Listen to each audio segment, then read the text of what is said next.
This episode is brought to you by Indeed. Stop waiting around for the perfect candidate. Instead, use Indeed sponsored jobs to find the right people with the right skills fast. It's a simple way to make sure your listing is the first candidates see. According to Indeed data, sponsored jobs have 4 times more applicants than non-sponsored jobs. So go build your dream team today with Indeed.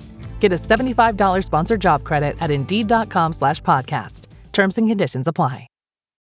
With new, gentler scented Clorox disinfecting wipes, clean finally smells as good as it feels. On everything from lamps to ceiling fans. Even on your kid's toy shark. Oh, ouch. Clorox disinfecting wipes. Now available in crisp lemon. Find it on Amazon. Clorox. Clean feels good. Hi, I'm here to pick up my son Milo. There's no Milo here. Who picked up my son from school? Streaming only on Peacock.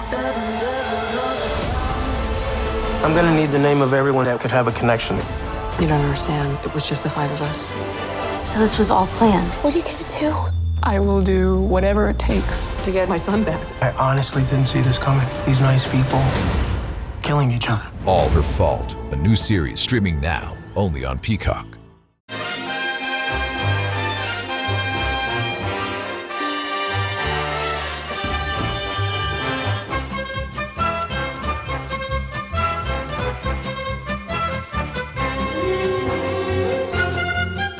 Hello and welcome to Haway The Podcast. It's Martin here, and you're joining us today in the lead up to our game on Saturday at Craven Cottage for a look back at some memorable games over the years for Sunderland at Fulham. And I've got a couple of chaps who are itching to get back into the real action after the international break. First of all, good morning to Ant Watson. Hello, mate. Yes, I don't like international breaks, especially in November when you're just itching to get that next game underway. But yeah, Fulham on Saturday. Going to be a chance to get a good 3 points again, isn't it? So fingers crossed. Let's hope so. It's funny, the international breaks at this point of the season, because you seem to play 4 games and then you have a 2-week break. And I know we've obviously had the same international breaks in the Championship and stuff like that. You've had more games condensed into that period of time. So when you're just playing Saturday, those breaks seem to be so bloody long, and it's you kind of just I always feel at this point you struggle to get really into the swing of it. You start getting into it and then you stop again. It must be really hard for the players as well. But let's hope this is the last one for a little while. Obviously, we've got the African Cup of Nations, as we've talked about in depth over the last few pods to deal with. But obviously, we only lose a few players for that, and the action continues. But also joining me and Ant this morning to look at Fulham games of the past is Andrew Smithson. Morning, Andrew. Morning. Morning, everyone. Yeah, the joke in the past used to be on an international break, well, at least Sunderland won't lose this weekend. But that doesn't work anymore because we're doing so well. And I think that's another reason why people are sick of all of this stop-start nature. They just want to get on with the Sunderland matches, I think. No, that's right. And if we get back into action on Saturday with a game away at Fulham. And when you look back at some of these games, Andrew, it's an interesting thing to look back, because our record's kind of gone through patches, and we'll get into it. But Fulham away, down by the Thames, some great pubs around there. It's one of my favourite away games. I think on one of the On This Week pods, I've told the story of taking my girlfriend at the time for a date to London, and that was the highlight. She isn't my girlfriend any longer, so that probably tells you a lot about that one. But it's a great place to go and watch football. It's a proper old traditional ground, isn't it? Oh, it's a fantastic ground. There must be something in the water there as well, because another good friend of mine, he took his now wife on one of their first ever dates to an away game at Fulham. Marco Gabbiadini scored a couple of goals, and that was obviously what kindled their love all those years ago. But yeah, it's a brilliant away day. Fantastic part of the world, like you say, good pubs round there. It's a proper old school ground with a bit of character to it. Fantastic. And as you've said, there's been a couple of spells when we've had good results there. That always helps, doesn't it? If you go somewhere, it could be the best ground in the world and the best pubs in the world, giving away free drinks before the match. If Sunderland then lose, you come away going, yeah, a bit of a dump, isn't it? Don't want to come here again. Well, when you look at our record away at Fulham, we've played 29 league games against Fulham at their ground. 28 of those have been at Craven Cottage. There was one at Loftus Road, I think, when Craven Cottage was being done up. Out of those 29, we've won 11 and drawn 6 and lost 12. So it's been fairly equal when we've gone there in the league. In the Cups, we've played there 3 times. We've won twice and drawn 1. So we've got a pretty good record in the Cups. And the last time we played Fulham, the one that people will probably think of immediately, is the FA Cup tie when we went down to Fulham. FA Cup third round. You had 2 massive moments in that game, didn't you? First of all was Ross Stewart doing his Achilles, and that was kind of the end of Ross Stewart at Sunderland, really, wasn't it? And then you had Chris Rigg coming on as sub and scoring, and then getting disallowed for offside. It was a big game at the time, wasn't it? It was. I remember. Obviously, I was at work and I was listening to it in the works van, and I remember like just the groan of like Nick Barnes and Gary Bennett when Ross Stewart went down, because he knew straight away it was something quite serious, didn't we? And like, as you said, that turned out to be his last game, didn't it? I don't think he played again for us after that. For what I can remember, because we sold him in the summer, and obviously his record since leaving, his injury record, bless him, hasn't been great. And but obviously we can remember him in fondness because he was, massively instrumental in getting us out of League One. But yeah, I remember that, and that was, probably because we were having a good season, weren't we, up to then, and it was probably the catalyst of why we never went up in that year. Obviously, with a few defenders being out as well, and the 2 league games, the 2 playoff games against Luton. But yeah, and obviously, as you said, the Chris Rigg goal, which was rightly chalked off for offside. We'll see how that was. I think just nearly called him Demba Bar there, and it wasn't him. But obviously, he was just a little bit offside, really. And then Rigg, to be fair to him, finished it lovely. And it would have been a great moment, but we took the lead that game as well, didn't we? So we proved ourselves in that. I think that one, when we were looking back on it, like even in the game, we played it mistake right, because we took them all away, and that one kind of proved ourselves that we were probably ready for the Premier League, even though obviously it took another couple of years to go up. But yeah, a really good game, really good, proper good cup tie, wasn't it? And obviously that was when replays still existed, which I still miss, to be fair. But obviously these big teams now want to go away at the end of the season, play some game for money, but never mind. But yeah, like I say, good old fashioned FA Cup game, and as you said, a good old fashioned ground was, it's one of them ones where the magic of the FA Cup still exists, and if that Rigg goal had counted, that would have been just the icing on the cake. But no, really, really good result, and as you said, probably bittersweet memories, but for me, more sweeter than bitter. And Andrew, that FA Cup game, I think we'd played Shrewsbury in the third round a couple of weeks before, which was the game that Rigg made his debut in that game. You come to that the Fulham game that we've just talked about, and I was listening to the Room 101 episodes that you and Chris and Johnny did the other day, and I kept making notes on my phone about things I'm going to put in the Room 101 the next time we do one. And teams not playing the strongest team in the FA Cup is one of the things I would argue for vehemently with Room 101. But this Fulham game, you kind of could argue that by doing that, it cost us promotion to some extent, didn't it? Because Stewart goes down injured after 20 minutes. Jack Clark had already put us 1-0 up. Great atmosphere, and that was it felt like a proper FA Cup game. There was great travelling fans in the away end, good atmosphere, and then you've got that bit where you're going, why have we played him in this game? He's so important to us. And it was such a shame because he'd just come back off a long injury, hadn't he? He got injured in the warm-up for the Borough game. And you just look back on that and you kind of go, should we have played? I know it's impossible to say, isn't it? But it's a hard one. It is a hard one. I'm in the same boat as yourself in that I would love to see us take the cups more seriously. And this was a rare season in which we actually won a cup tie. I don't think our cup record's been too good. We only just squeezed past Shrewsbury in the last couple of moments. But against Fulham, I remember afterwards watching, must have been match of the day, the pundits were really taken aback by how well Sunderland had played. Yeah. And I just think after such a difficult period in our history and we were kind of out of the main consciousness when we were playing in League One, it was the first time for years that I'd heard people on a national level talking about us well. And it, it made you like puff your chest out a bit because you're like, oh yeah, maybe Sunderland are taking steps in the right direction now.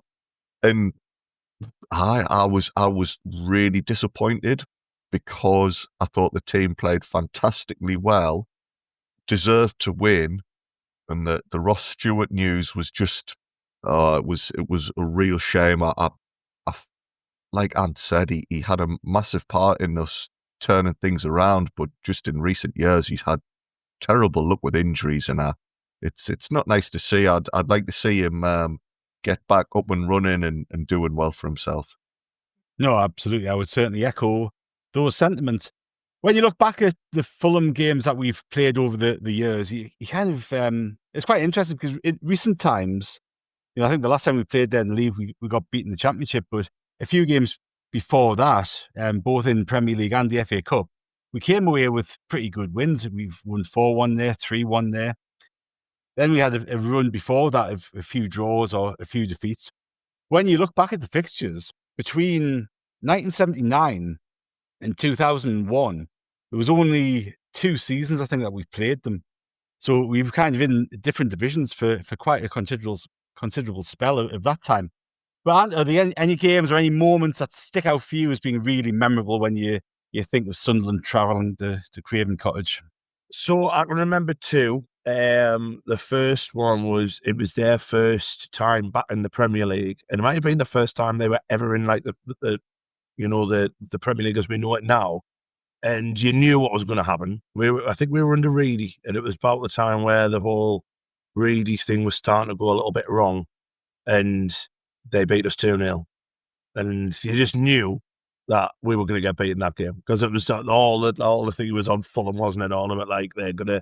The back this, that, and the other, and I think we just died down for them and just got our bellies tickled. I remember that one thinking, typical Sunderland, isn't it? And then the away one, it might have been, it'd been about 12 years ago now, I think, when we went down there, won 3-1. I think Session scored a really nice goal, didn't he? They had a lad sent off, didn't they, for trying to take out Lee Cattermole, which was very, very silly. Yeah, but he ended up getting straight back up. Hangeland. Yeah, Hangeland got sent off after half an hour. And he got straight back up as well, Cats, didn't he? It was like, normally you would have thought there would have been a player rolling around, I thought his leg was falling off. Cats straight back up.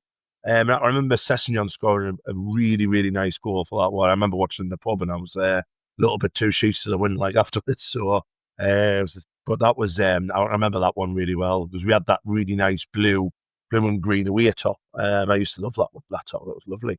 So they're probably the 2 that really stick out in, one for a really good memory, one for a really bad memory, to be fair. But I didn't realise we hadn't played them for that long. When you just said there, 1979 to 2001, we hadn't played them. That was we really a long time. Only played them in 2 seasons in between. So you had 22 years where we were only in the same league on 2. We had a couple of cup ties against them as well, but only twice in the league. But that game in 2012, November 2012. 0-0 at half time, Fulham down to 10 men. Hangeland was sent off. Fletcher got an opener for us after 50 minutes. A lad called Petric equalised for them 12 minutes later, and Carlos Quella and Stefan Sessignon got the goals to seal a 3-1 victory for Martin O'Neill. Andrew, any particular games that immediately spring to mind, or incidents or moments? Yeah, there's a couple. I've been to Fulham away twice, and one of the times was that trip to Loftus Road instead, where we lost It was a late goal. We only lost 1-0, but I remember us being dreadful. And that ended up being Howard Wilkinson's last game in charge, which is a little bit odd because when I was doing a bit of research for this one, I then realised the game we lost to them where Joe Lasoro scored early on in the Championship, that was Chris Coleman's last game in charge of Sunderland. So Against there his must be former something club, of about... course, yeah. Yes, so there must be... Oh, of course, yes, and presumably that's where he met Kit Simons. I Yeah. think they worked together at Fulham. So there's obviously something about narrow defeats to Fulham. So yeah, that trip I remember quite well. Loftus Road I've been to a couple of times. That's another ground along the same lines as Craven Cottage. Yeah, just fantastic to go to as an away fan. The other one I went to in person, so remember really well, was a 0-0 draw in late 2010, December 2010. With it being December, we'd gone to spend some time with the in-laws in Hampshire. And I remember thinking, oh, well, Hampshire to London's a piece of cake. I'll just buy a ticket in the neutral end and go and catch a game to watch Sunderland play. The family won't mind. They won't notice that I've gone for a couple of hours. And it just ended up being an expedition where I think I got a bus, a ferry, a train, underground, and then did a bit of walking to get to the match. Then, of course, like I say, it was a 0-0 draw. 0-0. So whether that was whether it was worth it or not, I don't know. I then had to make the return journey home. Took hours, and then on the last leg, I get on the bus, and there's a fella sat there with a Sunderland shirt on, and his eyes light up. Apparently, he'd lived in Hampshire however many years. He hadn't actually been at the game, but there he was, sat on the bus with his Sunderland shirt. He was from up here originally. I think he must have stayed on the bus 3 or 4 stops past where he was meant to get off, because he was just enjoying the opportunity to actually talk to somebody who knew who Sunderland were and knew a bit about them. So hopefully that made his day. It was the only time he'd ever spoken to a Sunderland fan in his the area where he was living. But it was a long old trek, that one. There's 2 incidents that stand out to me about games at Craven Cottage. Now, they might have both been in the same game. I can't remember. So the first thing that stands out is Kieran Richardson taking a free kick that hit one post, hit another post, and then came back out, absolutely clattered around everywhere. And there was another, I think he had a free kick disallowed for Pascal Chimbonda messing around in the wall. And I think that was that game in 2008. It was a 0-0 draw for Roy Keane's side. But I think that same game, Jimmy Hill was brought onto the field at half-time with a load of his Fulham teammates. And we were in the away end. And for anybody who's been to Fulham, they'll know that there's a few gaps in the ground, obviously a great old ground. But at the left of the away end, there's a kind of entrance that people can, officials and whoever else can kind of come on to the arena. And at half time, just before the referee was going to blow his whistle, you had all of these old boys in suits sort of congregating at the bottom corner. And you can imagine the word getting around the Sunderland end, Jimmy Hill, Jimmy Hill, Jimmy Hill, Jimmy Hill, Jimmy Hill's over there. And for the last couple of minutes of the game, that fever's kind of working its way up. And people are noticing Jimmy Hill, and obviously the predictable songs are kind of being sung. And players go up at half-time, the crowd applaud, blah, blah, blah. Everyone turns their attentions back to Jimmy Hill. Jimmy Hill's getting louder and louder songs sang at him. And to start with, he's kind of doing a little dance and jigging around and waving at the crowd and all that sort of stuff. And it gets louder and louder and nastier and nastier. And he has to eventually, they have to kind of shepherd all of them onto the playing surface. I think there must have been some presentation for however many years, 50 years of doing something or other. But he misread the the intentions of the crowd or the reception he was getting. But those were certainly two things that stood out in my mind. And Andrew, you mentioned Kit Symons there, his relation, because he was assistant manager Chris Coleman at Sunderland. Kit Symons was actually in charge of Fulham when we went to Craven Cottage in 2015 and beat them in the FA Cup. Gus Poyet was our manager. Hugo Rodallega had scored for them after 28 minutes. But in the second half, we came back. And this was the game that would be memorable for everybody because it was the game that Ricky Alvarez actually did something. He scored a lovely goal where he cut inside and he curled it with his left foot and he absolutely hammered it into the net. But that was a 3-1 win. Jordi Gomez sealed the I was going to say the 3 points. It wasn't 3 points. It was an FA Cup game. Sealed our passage through to the next round. I think we played Bradford in the next round. It might be in that season. Oh, yes. Jordi Gomez scored a penalty there. But interestingly for this game, we only had 5 subs. You could name 7. Rodwell wasn't fit enough. He was supposed to be on the bench, but he decided he wasn't fit enough to be sitting down for the game. And then Connor Wickham was injured in the warm-up. He was due to start. And Stephen Fletcher, who was supposed to be on the bench, started in Connor Wickham's place. So there you go. A couple of notable things for that game. It's funny because it's one of those games where you know it just by its informal name of the Alvarez match. It was one of the few.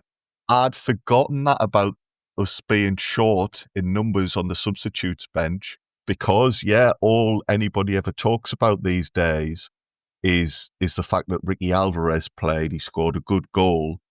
And we were thinking, there might be something in this lad. If we stick with him, he might come good. Shame for him and a shame that the way that cup run ended because we were shaping up well in the cup and then just badly underperformed at Bradford. You're talking there, Martin, about Jimmy Hill and not getting such a favourable reception. There was a season in the 80s where there was a cartoon of him on the front cover of the Fulham programme every week, which, that says something about Jimmy Hill, that he's quite happy I think he must have been chairman at Fulham at the time, or I'm not sure what his role was, but for him to say, put my face on the front cover every week, that'll do. That says a lot about him. He wasn't short on self-confidence. But we played Fulham that year, so there's copies of that in people's Sunderland AFC programme collection. I would love to know how many of those in the away end got defaced that day. This beaming smile of Jimmy Hill facing everybody, locking eyes with all of these disgruntled Sunderland supporters. And I think a few of them might have been creatively adorned. Very good. On that note, we'll take a short break. We'll be back very soon. Thursday Night Football is on, and it's only on Prime Video. That is unbelievable. This week, the Bills stampede into Houston to meet the Texans in a showdown under the lights. Are you kidding me with this catch? Coverage begins at 7 p.m. Eastern with football's best party. TNF Tonight, presented by Verizon. Not a Prime member? Not a problem. Simply sign up for a 30-day free trial. It's the Bills and the Texans, Thursday at 7 p.m. Eastern, only on Prime Video. Restrictions apply. See Amazon.com/Amazon Prime for details. The who's down in Who Newville were making their list, but some didn't know Walmart has the best brands for their gifts. What about toys? Do they have brands kids have been wanting all year? Yep, Barbie, Tony's, and Lego. Gifts that will make them all cheer. Do you mean they have all the brands I adore? They have Nintendo, Nespresso, Apple, and more. What about... So the Who answered questions from friends till they were blue. Each one listened and shouted, from Walmart? Who knew? Shop gifts from top brands for everyone on your list in the Walmart app. This episode is presented by State Farm. Having insurance isn't the same as having State Farm. It's like needing the protection of an offensive guard on the football field, but getting an elementary school crossing guard. Sure, they're both guards, but you can only trust one to keep your quarterback safe when the game is on the line. So don't settle for just any insurance when there's State Farm. Like a good neighbor, State Farm is there. Welcome back to Haway The Podcast, and we are looking back at a few Fulham games of the past, and we're going to start the second half of the show by going all the way back to our first ever league game that we played against Fulham at Craven Cottage. Now, do either of you want to hazard a guess what year we played our first competitive game against Fulham away in? I'll leave that to you, Ant, because I'm afraid I did a bit of research and I've got it in front of me here. I haven't got a clue. I'll go on 1953. Oh, I tell you what, you are not far off at all. 1950. Oh well. No, that's good. Because when when we do a lot of this stuff for the On This Week pods, and you're looking back and you're playing games against some of these clubs in 1901 and 1910, all this sort of stuff. I think we'd had a friendly with them very early on, but 1950 was the first time that we actually played them in a league game, beat them 3-0. And when you look at the team that played for Sunderland that day, one thing that stands out to me, Andrew, is you've got Johnny Mapson playing in goal. Now, 1950, this is what, 13 years after the FA Cup final, and he's still turning out playing in goal. It's quite a remarkable thing when you look at it. Len Shackleton was in the team as well. Ivor Broadus, another name that we talk about. Willie Watson, who of course famously played cricket for England as well as football. It's a star-studded team really for Sunderland in the 50s, isn't it? And we turn up Craven Cottage and get a nice 3-0 win.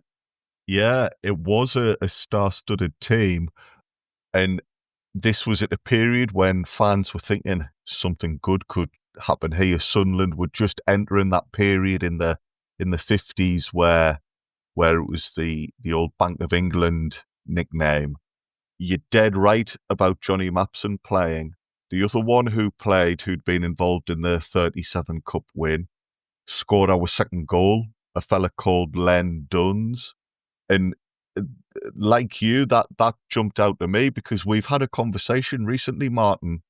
I can't remember on what episode it was, but about players who missed games during the Second World War. Yeah. Seemed hell-bent when the football resumed. They were desperate to just keep playing for as long as possible. So you did have teams where there was one or two names in there who'd made their debut like 15, 20 years ago. Phenomenal. And yes, 3-0 win. I think we beat them at home that season as well. So the first two times we played them in competitive games, we managed to win. And April 1950, which Ant was so unfortunately close to getting, I thought that was going to be a brilliant guess, mine. That was a good effort. Things were looking good, and we thought, we'll beat Fulham, and we'll see where this team can go. But it didn't pan out or take us to any silverware, sadly. Yeah, Len Duns would have been 34 at that point. Johnny Mapson would have been 32, almost 33.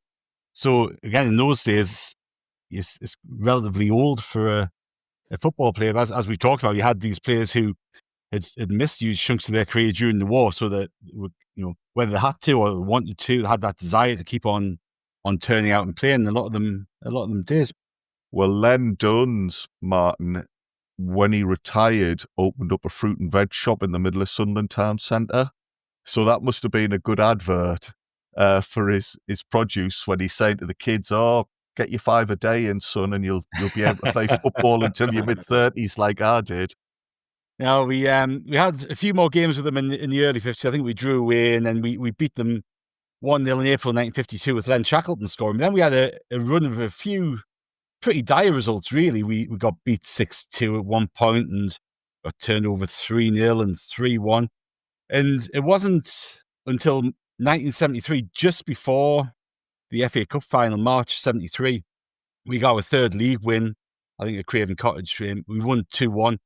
Alan Mullery had put Fulham ahead, but Dennis Stewart and Vic Hallam, who was, of course, was he a former Fulham player at that point, or a future? Because he played for Fulham, didn't he, Vic Hallam? That rings a bell, yeah. I'm not sure. Have to have a. Did he play? I think he played there.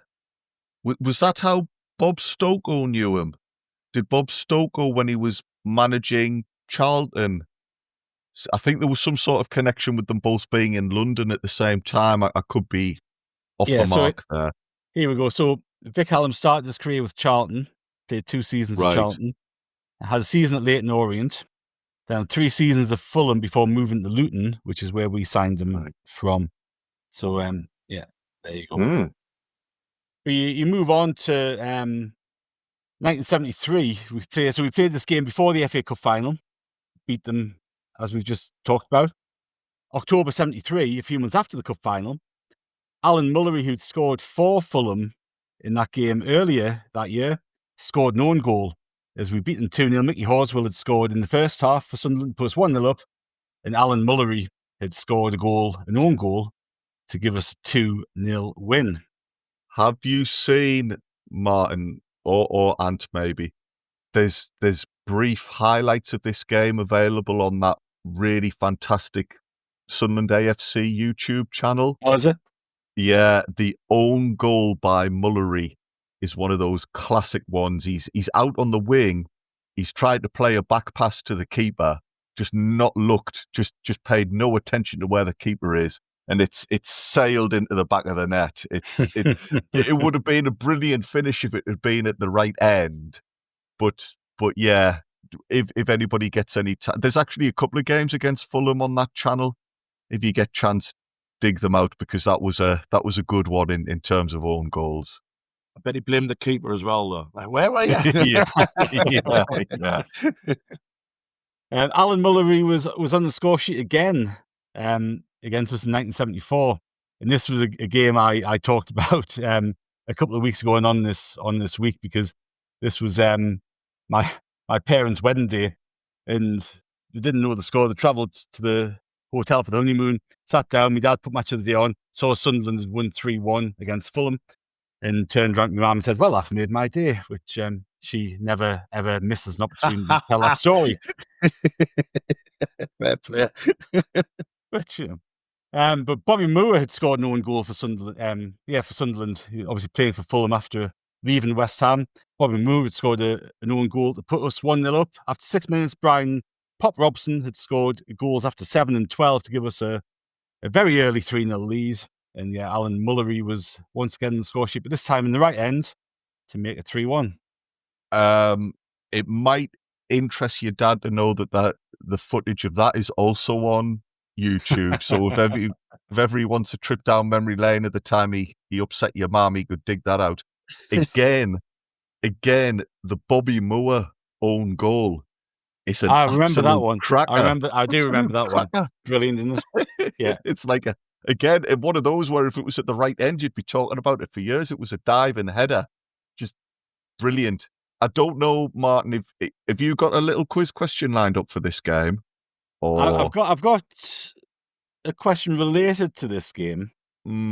Well, I'll let you. I don't want to spoil it. I'll let you go on, and if you don't mention this little nugget, I'll bring it up later. No, chuck it in. See what see where it Fair takes us. dues. Thank you for indulging me.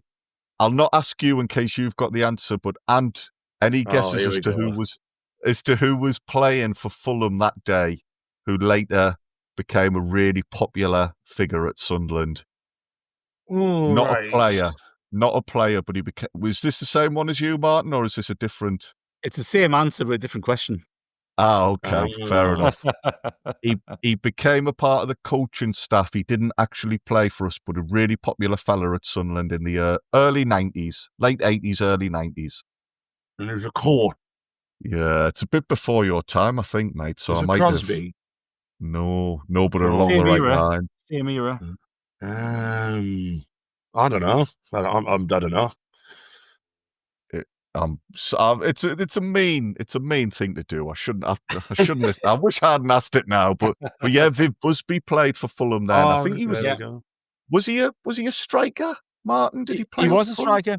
He was a striker, and it kind of. So my question with this, which I was going to throw at you, was Fulham's top scorer ever against us is Johnny Haynes with 5 goals. The joint second ever top goal scorer for Fulham against us with 4 goals is Viv Busby. Very good. I think he had a decent career, all things considered. Viv Busby, I think he was a decent enough player? Well, I think he was. He played for Luton for a long time, didn't he? And he was famously in the Newcastle team when they got beat at Hereford in the FA Cup. Oh, I did not know that. Yeah, he was on loan. He was on loan at Newcastle. He only played 4 games for them, or 5 games for them, but one of those games was in that Hereford FA Cup team. Oh, wow. So there you go. I think we need to change the oracle on our Chris, because Chris normally the oracle, and I think Martin needs to take that title. That's a cracking stat. Well, no, thank you very much. If you lead on into the late 70s, we had a 3-3 draw, 2-2 draw, but there was a game in December 1979. Now, I wish footage existed of this game, because I think Kelvin's told us about this, Andrew, but we won 1-0. Claudio Marangoni scored what's supposed to be a superb goal. But there's little evidence of it exists online, unfortunately. Yeah, when you look in the history books, it just says the name of the goal scorer. It doesn't say alongside it in brackets, "Oh, and it was a cracker, by the way." But yeah, Kelvin has talked us through that game, and he was really impressed.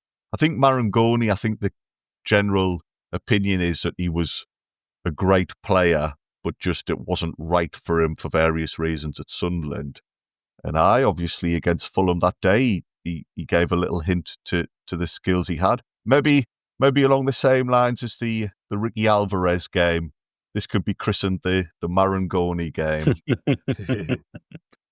Well, according to Calvin, the reason that Marangoni failed was because we were 2 players short. You just needed another 2 players in the team, and everything would have been fine. But yeah. Bless him. Kelvin's not here to defend himself. But yeah, he was impressed by Marangoni that day. Indeed. And if you go into the 80s, as I said earlier, there was this large chunk of time that we weren't in the same league. We were only in the same division as them for one season. And that was the 87-88 season when we dropped down to the 3rd division. And famously a game at, we were in the 2nd division in 85 with them. We beat them 2-1 away with Eric Gates and Gary Bennett scoring. We were also in the same division as them for the Division 3 season, 87-88. And I don't know if you remember this game or not. As Andrew says, it might be a little bit before. I like to think of us all as the same age, but I'm deluding myself more than anything else. When was it? 1988? 87-88 season. So this is the 3rd division season. So, well, you were alive, which is a start. I was alive, yes. I've literally just hinted there. I've got a big birthday next year. Oh yes, that nearly slipped under that one, Ant. There you go. So this game basically was the start of Marco Gabbiadini at Sunderland. He'd made his debut the Saturday before, I think at home Chester. If my memory serves me correctly, we got beat 2-0, and he obviously didn't get in the score sheet. Come to this game, it was an evening game at Craven Cottage, and Gabbiadini lines up alongside Keith Birchin, who was Dennis Smith's first choice to partner Marco in the side. Keith Birchin goes off with I think he had a broken jaw or something. Marco had already scored. He put Sunderland 1-0 up very early on. Keith Birchin comes off, injured for the foreseeable future. Marco gets a second goal. It's very late on, maybe 90th minute or 89th minute or so. Both great goals, by the way, if you dig them out. They're both lovely goals. But Sunderland win 2-0, and that kind of set Gabbiadini up for everything else he pretty much did at Sunderland. He started scoring on that night, and he didn't stop for 4 seasons, Andrew, did he? He was flying. And you're dead right. Those 2 goals were fantastic goals. The second one in particular just screams classic Marco Gabbiadini to me. He's got the ball on the edge of the box and he's just gliding past players and then hits this beautiful finish in front of the away fans. And they're all thinking, wow, who's this new lad? He's going to be awesome. And sure enough, he was awesome. That 85 game you touched upon, if anyone's got 10 minutes on the dinner break or whatever, there is a recent on this day about that match on the website. So if someone wants to kill their time, have a little read on that one. Wasn't quite as exciting as the 87-88 game where Marco gets a couple of goals. And as I say, a good friend of mine, it was either that match or the Littlewoods Cup match a couple of years later where Gabbiadini scored 2 again. He took his then girlfriend on a very early date, and she must have just looked at this team and Marco Gabbiadini scoring and thought, well, if he supports this team, he must be a good judge. I'm going to stick with this lad and see where this relationship goes. Yeah, really good from Gabbiadini. And I mean, the away end for that game, there was a fair few in there, so I wonder if the old London branch of the Supporters Association were out in force that night for that one. I'm sure there would have been. And for the Littlewoods Cup game that you mentioned a couple of years later, I think we'd played them. It was a 2-legged tie, wasn't it? We played them at home. It was 0-0 at home. I can't quite remember. But, I think it was 1-1. It was level. I think it was 1-1. Yeah, okay. And then, we went down to Craven Cottage and beat them 3-0. Marco got 2 and Gordon Armstrong got a late one to seal it. And we'll come quite, I was going to say present day, but it's almost 20 years ago, again, deluding myself. But we didn't play them. We didn't play them in the league from 87 to 2001. So you had these big chunks of time that we just weren't in the same division. Obviously, Fulham were going through that whole sort of revitalisation with Al Fayed, and Keegan was obviously down there, and Paul Bracewell was down there for a spell. But another game that sticks out in my mind that people will surely remember is that game in April 2008. So Sunderland had gone on that run where we really needed to get a few wins to stay up. And Fulham were down at the bottom of the table as well, weren't they? And we went down to Craven Cottage. Roy Keane took the team down there. We beat them 3-1. I just remember Roy Hodgson almost in tears after the game because he was hanging his hat on winning that game to keep Fulham up. And we really scuppered it. Danny Collins had opened the scoring for us. Michael Chopra got a goal, and that was when he had that little burst of form towards the end of the season as well. And Kenman Jones got a goal. But for Fulham, Ant, a player with Sunderland connections scored. Do you want to have a... I know this one. I'm all right with this one. David Healy. David Healy scored for them. Yes, I remember that game. Yeah. No, it was a very important win. Well. That was his little run, wasn't it? Where he was just banging him. He got one against Villa, didn't he? I think was that just before or just after when he. It was in that spell, wasn't it? Yeah. It was just before, lads, because we'd not won away from home that season. I don't think. Right. Yes. We'd been decent and we were in games, but we couldn't ever quite pull ourselves fully clear of the relegation bother. And then came this spell where we beat Villa. We won a home game with a late winner. Maybe would that have been Andy Reid, perhaps? Oh, could it be? I think there was a dramatic end to it. And then, this Fulham game came, and we've suddenly won 2 away games in a row. We've won 3 in total, and that little burst, in my mind, was what kicked us on and really separated us from those lingering doubts about relegation. It was a brilliant win at Fulham, as far as I remember. It was. No, it really kind of it just clicked in that little spell, didn't it? You just kind of had that. Sometimes you get those run of form, don't you, where something just they get a bit in between the teeth, and they just a switch has been flicked, and it all turns out to be all right. That mention of David Healy leads us very nicely into a little treat I've got for the two of you. So, I've got every player who's played for Fulham and Sunderland in front of me. I've divided them up, and each of them has a value: 1.5 points, 10 points, or 20 points. You can take it in turns. Oh, I don't think I'm going to excel at this. To name players who have played for Sunderland and for Fulham. And Ant, I'm going to give you the first go. Well, can I go with David Healy? David Healy? Well played. Hey. All's fair. David Healy is 1 point. That might be my only contribution to this, Andrew. Very smart move, that, picking David Healy. I'm impressed with the gameplay there. We often like a mention of him. certainly Chris and I really liked him. Andy Melville went to Fulham from us, didn't he? He did. Good shout. Yeah. Andy Melville, 1 point. Viv Busby. Oh no, he was coach. Doesn't matter. I take that back. We have mentioned a 5-pointer in this podcast. I think I've got one. I think I've actually got one. Which probably he hasn't been mentioned, but I am fairly confident Patrick Roberts started his career at Fulham, so I'll go Patrick Roberts.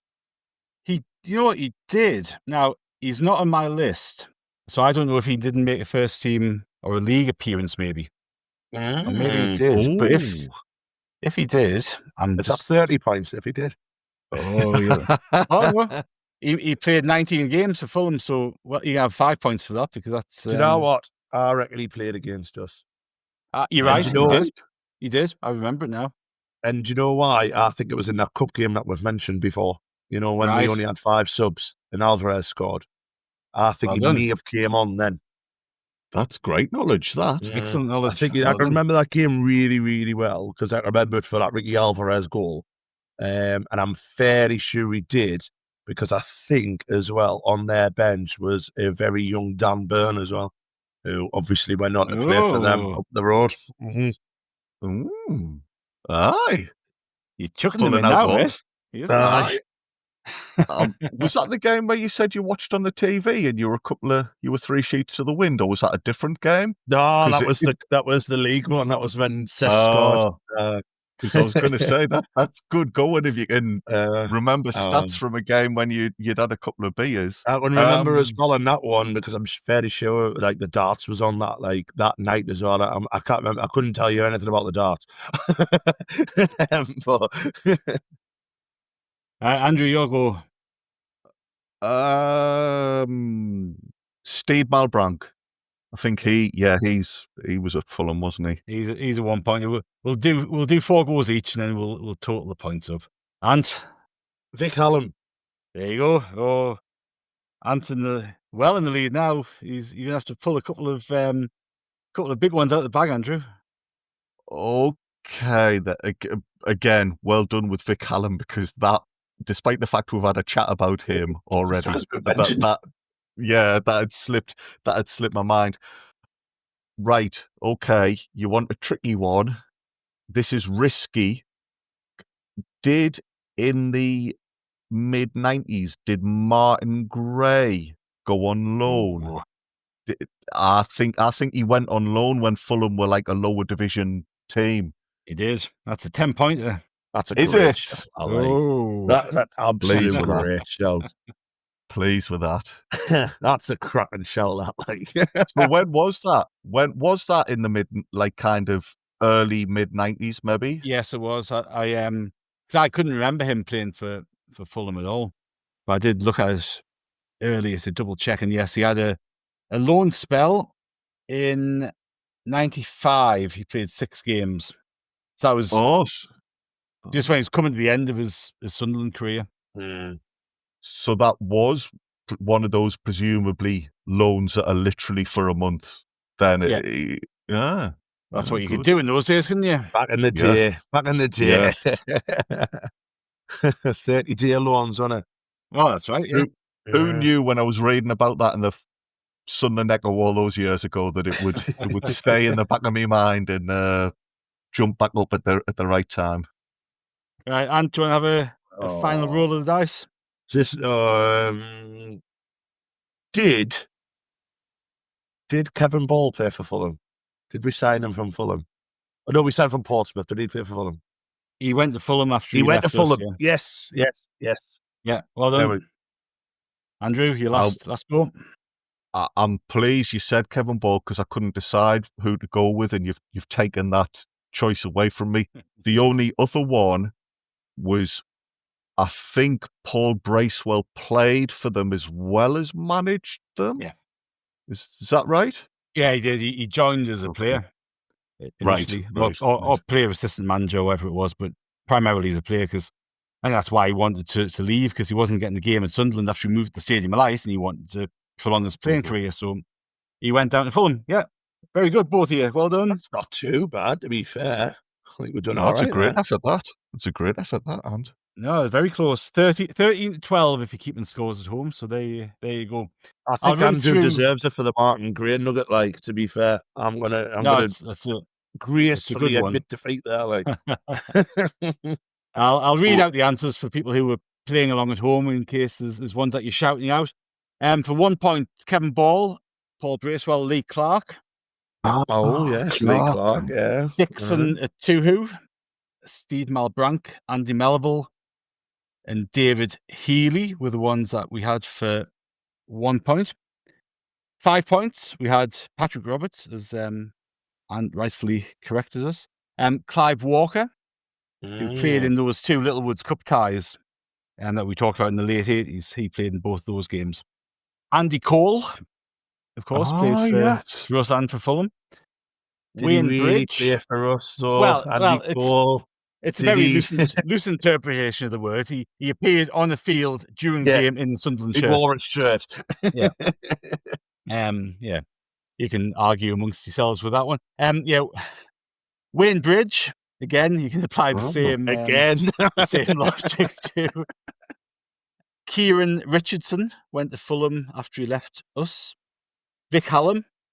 Darren Bent had a spell at Fulham after he'd left Villa, I think. Mm-hmm.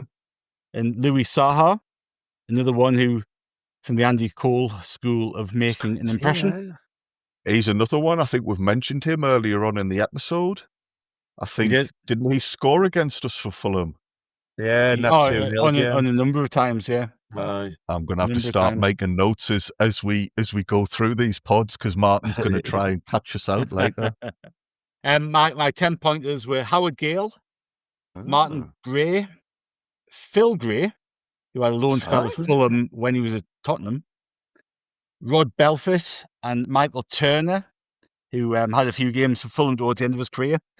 Now, the 20-point ones are, a lot of them are players that are sort of before our time, but one who isn't. Now, I want to double check this actually, because I've got this from a very reputable source, but I don't remember this player playing for Fulham, so I'm just going to double check. And he did play 3 games on loan for Fulham. Ian Hesford turned out for Fulham in the 80s.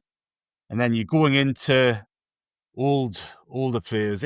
Albert Wood, James Temple, Fred Thompson, Barney Travers, James Hindmarsh, Tim Coleman, who we've spoken about before on this week, John Curtis, Thomas Lilly, and Arthur Brown, other names. So if you've got any of those, absolutely fair play, because you've cheated. Or, when we did this before the Manchester United game, I had some that I'd categorised as really hard, and Kelvin rattled those ones off first because he can remember the ones in the 60s and 70s with much more readily than you could with the 90s and the 2000s ones. But there you go. So, Fulham away Saturday. It's a bit early. Is it a bit early for predictions? We can give it a go, can't we? We can give it a go. How are you feeling about the game, Ant?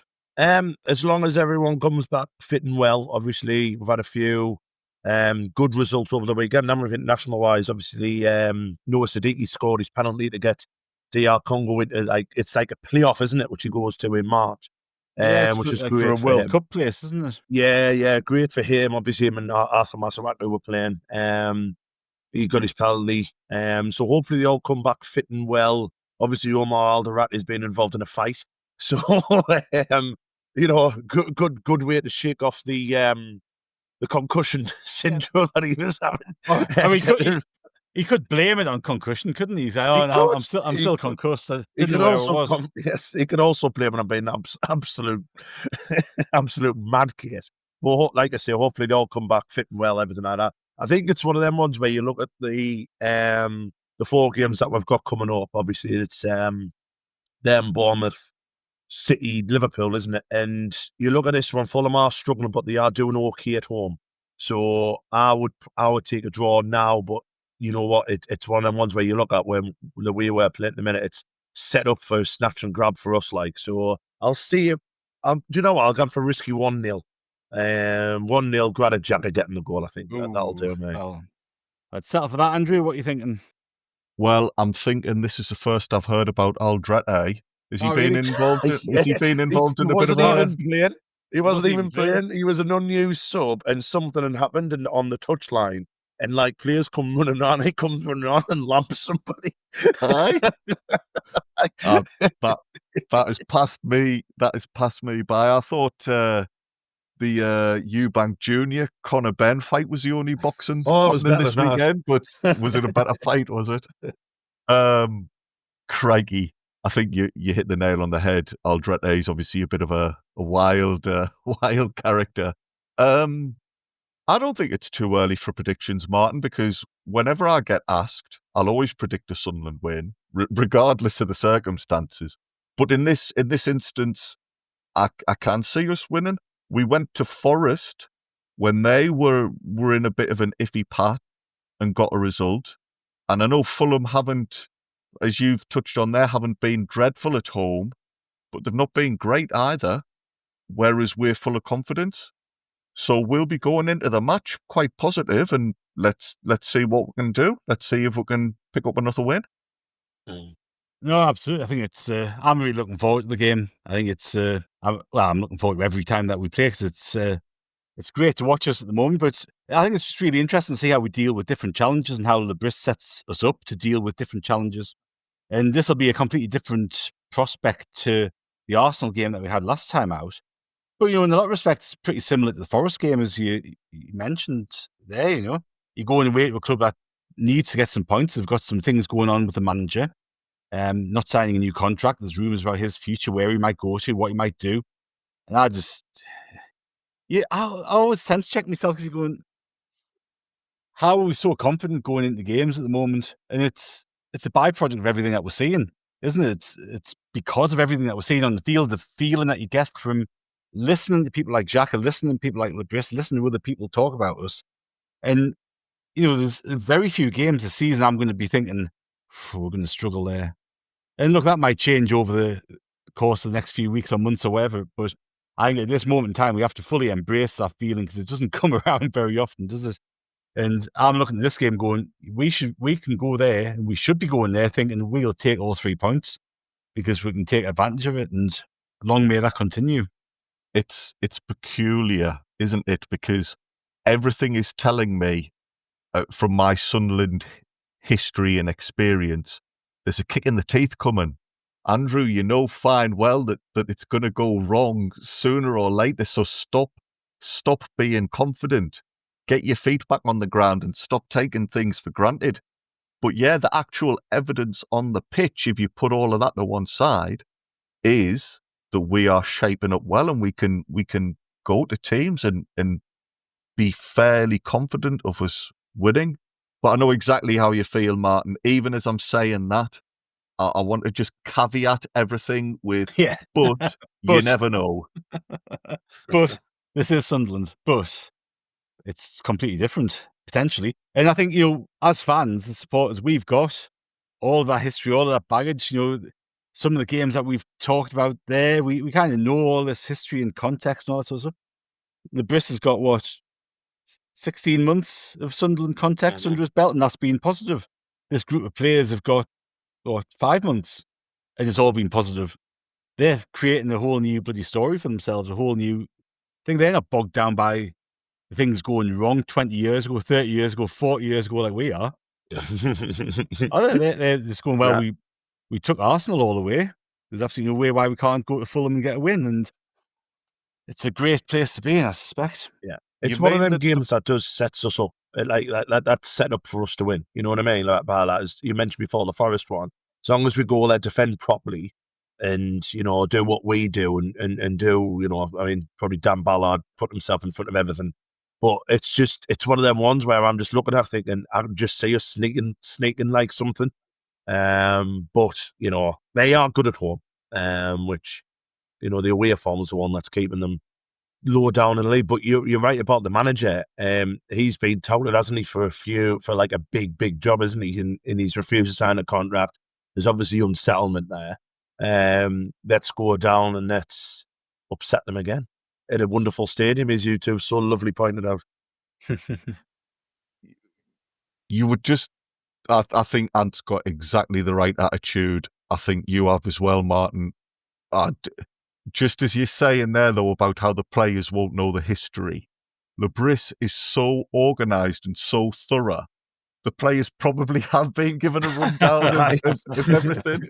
If they got asked in a quiz, they'd be getting the 10-point and the 20-point answers straight away because it's been drilled. It's been drilled home to them. And yes, our first game against them was in the 50s. Blah blah blah. He seems to get everything else prepared spot on. So why not delving into the history books as well? Bless him. So are you basically trying to say, Martin, there that Noah Siddiqui's pulled out that Martin Gray was on loan there for a month in 1995 or whatever? When he scored that goal you were talking about, that's what he was in the back of his head. That's what he was celebrating. Not celebrating his goal for his country. He's singing, "Yes, Tim Coleman, I've just remembered." He steps up and embracing his inner Jordi Gomez from a 90th minute penalty 12 years ago. It's all part of the master plan. If you look at Fulham's home record, though, you see it is good on paper. Last time they won 3-0 against Wolves, Wolves had a player sent off, I think, relatively early on. The game before that, they got beat 1-0 off Arsenal, which is no disgrace. They beat Brentford 3-1, which is a good result at home. They beat Leeds 1-0, again, good result. And they drew 1-1 with Manchester United at home. So they have had a good run. The only defeat's been by Arsenal. So it's going to be a tough game. But again, I just think the way that we're going, the players that we've got, the quality that we've got, we're recording this on Monday morning, so we haven't had the news of players coming back from international duty and all being fully fit and all that sort of stuff, and how Omar Alderete's right fist is after landing one. But he's already as Ronaldo, isn't he? He missed Mozambique-skin, didn't he? Yeah, there was a rumour of his injury, wasn't it? Siddiqui, say this game that he scored a penalty in, that went to extra time. Yes. To get into this sort of lottery playoff sort of thing for the World Cup place that's going to take place in March. So you've got all these things that we don't, at the time of recording, we don't know what's going to happen with players coming back from injury and all that sort of stuff. But, regardless, the squad that we've got, it's fairly deep. We've got some good reserves, some good options to bring in if players aren't fit. And again, I think there's, brilliant place to be, brilliant for us to feel this way. There's absolutely no reason why we can't go there and get something. And I always think if we go away and get a point, that's a good result. I'm quite happy with that. There's absolutely no way in the world that we should be going there fearful of Fulham. And, what a good place to be in at the middle of November. I hadn't realised Fulham had done so well at home. I thought they'd struggled, but they have had a couple of decent results there. So it's up to us to go and say, well, so what? We've had even better results on the road, so we'll still go into this game feeling confident. Yeah, there's a few teams like that, Martin, isn't there, this season where they're really, really good at home. Like you can think Leeds as well. Leeds have had a decent run at home, but they've been absolutely terrible away. Probably put Burnley in that category as well. Like, it were tough to play against at home. Obviously, they beat us, and they've had a couple of good results as well at Turf Moor. But obviously, we've been very consistent home and away. So we've picked up the odd good result away from home, as well as obviously having a fortress at the Stadium of Light. So it is going to be difficult. You see that a lot of the teams who are struggling away from home and doing okay at home. So just sums it up like the Premier League, innit? The home comforts and everything. But I think, like I say, it's be very interesting game. It'll be a good game of football, I think, as well down there. No, it will be. They've lost 5 out of 5 away. Yeah. And, I don't know if you saw that league table of home form and away form in the Premier League this season. I think we were 5th or 6th on both of those league tables. Nice and consistent, isn't it? Yeah. No, it is. And it's, steady away. And, we will see what Saturday brings. But it's probably a good point to wrap up this podcast here. So thanks very much, Ant. Thank you. I've learned a lot today, so I'm quite happy to take that into my daily life. Couple of Sunderland fans at work, so I might do your little quiz. There you go. And thank you, Andrew. Thank you for putting up with us. I won't be asking the wife to name any players who've played for Fulham and Sunderland in my daily life today, because she will just roll her eyes and think, "Shut up, Andrew. I don't care." And that differs from every other day Bye. Oh, yeah. I mean, I sit in a van all day, so unlike Ant, I don't have colleagues to bore with my Sunderland trivia, so my poor wife has to put up with it. But yeah, she'll not give a nick that Paul Bracewell left Sunderland in whatever year it was to get more games down at Fulham. Now, you have to choose your audience, don't you? Yeah. And on that note, thank you to everybody for listening. We'll be back tomorrow with more build-up ahead of Saturday's clash at Fulham. Until then, it's goodbye from us.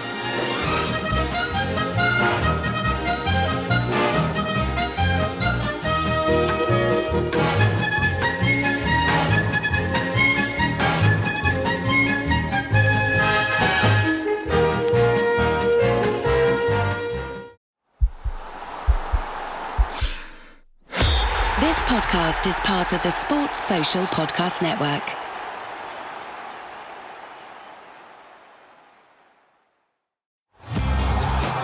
Find the biggest voices in sport on the Sports Social Podcast Network.